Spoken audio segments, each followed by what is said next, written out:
DepEd ay gumagawa-gawa ng sarili nila ng guidelines sa isang batas. Gumagawa sila ng sarili ng IRR. Mr. President, I go back to what the Republic Act states. It prohibits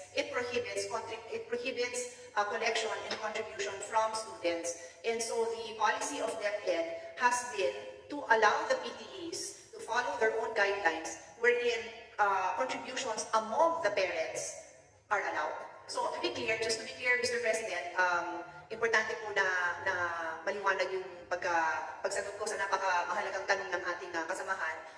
Bawal talaga ang pagkolekta sa estudyante, and that is being honored by DepEd. In other words, hindi pwede maglabas ang DepEd, ang principal, ang teacher ng request or request for contribution na ibinibigay sa estudyante. Bawal po talaga yun. Bawal po. Bakit po yung kolekta pala sila sa mga estudyante? Mr. President, I would like to clarify, never po sila nangongolekta sa estudyante. Wala po silang collection sa estudyante. Ang meron, so that we can identify the issue. Ito po, nakapagpapalito po sa akin. Sir, the issue, These are the list of parents na nagsumbong sa akin, iba't ibang eskwelahan sa buong Pilipinas, na kung saan sila po ay sabi nilang kinukolektahan ng mga electric fan o ano pa mga gamit sa eskwelahan. Na meron akong budget sa MOE ang DepEd for those things. Yes. Mr. President, first of all, may I request that that list is submitted so that we can give it to DepEd kasi I believe they have committed in the hearing pa lang na any violation po, iimbestigahan naman po nila. They made that commitment po. The only item left for the discussion on the floor right now is yung authority mismo ng PTE. So any direct contribution o collection sa estudyante, talagang iimbestigahan nila. So tama, ang pagkaintindi ko, Mr. President, sa issue is, so si PTA ba pwedeng mangolekta?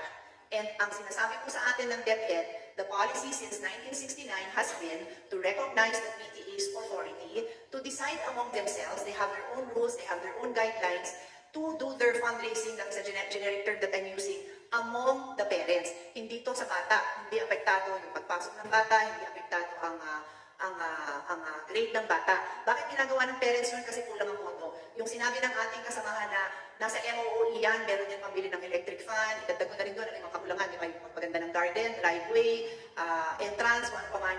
Lahat naman po yan nilalagyan ng MOE. Pero if I may call the attention of our chairman, talaga naman wala na tayo, nagbibigay tayo ng maraming pondo, but hindi talaga nakukumpleto, no? In fact, ako na magsasabi, because baka may magtanong, yung mga repairs, no? Papalagay mo na may electric fan dun sa loob ng classroom, o di kaya yung picture na pinakita ni Senator Bongo, medyo bumagsak yung isame. Lahat po yun falls under repairs of basic facilities. Pero natanggalan po yan ng pondo, na ilipat po sa ibang pondo yan, hindi po ng Senado. So may mga issue pong ganyan.